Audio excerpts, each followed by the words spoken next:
Hello, your future totally depend on you, not anything else, anybody else.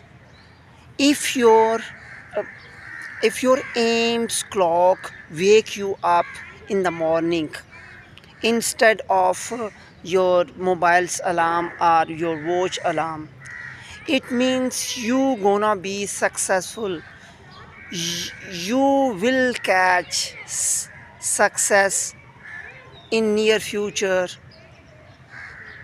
So always remember, your inner intentions make you successful in your life, not outer circumstances make you bold and successful and determined.